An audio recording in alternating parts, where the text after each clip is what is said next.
The glory showed up in the days of Isaiah.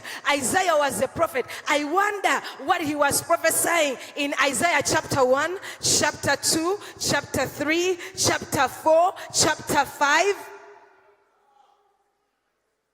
All the work down out of the glory is a loss. All the ministry we do out of the glory is a loss. So Isaiah had 5 chapters of losses in his ministry. Now ask your neighbor, how many do you have? How many do you have? Don't fear your neighbor. Ask them, how many do you have? Isaiah had 5 chapters of losses in his ministry.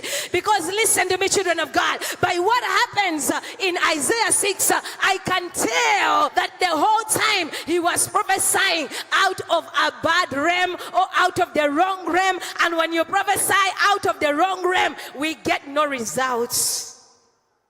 No wonder you prophesy be healed and the tumor grows bigger. Because you're not standing in the right place.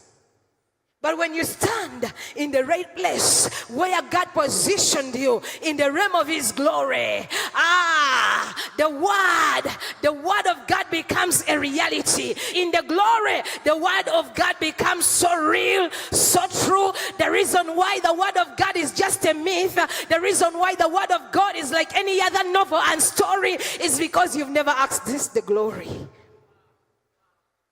God is calling you back to where he created you to operate. Some of you have tried to gather so much money, but it's not working. We were born to operate in the glory. And as long as you're not operating in that glory, there is something that will always be amiss in your life. Money cannot fill that void. It is only the glory of God that can fill that void. Yes, you may not have the money, but if you have the glory, you got everything.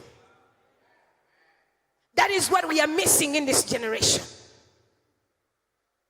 But Kenya, God is telling us that he is restoring the true glory to the house of God. Now some of you have been fasting the whole of January, the whole of February, the whole of March. Some of you started fasting in November before 2026 hit, and you've been asking God, what is the word of the Lord for the year? This is your word, Kenya. The Lord is speaking unto the nation of Kenya that the time of fig leaves is over. The time of the fake glory is over. Let the true glory of God be ushered back into the pulpits of Kenya. If you believe it, clap those hands to Jesus, because you're going to be one of the ones that are going to usher in the glory, the true glory, the supernatural glory, the Shekinah glory, which is the pure glory of the living God.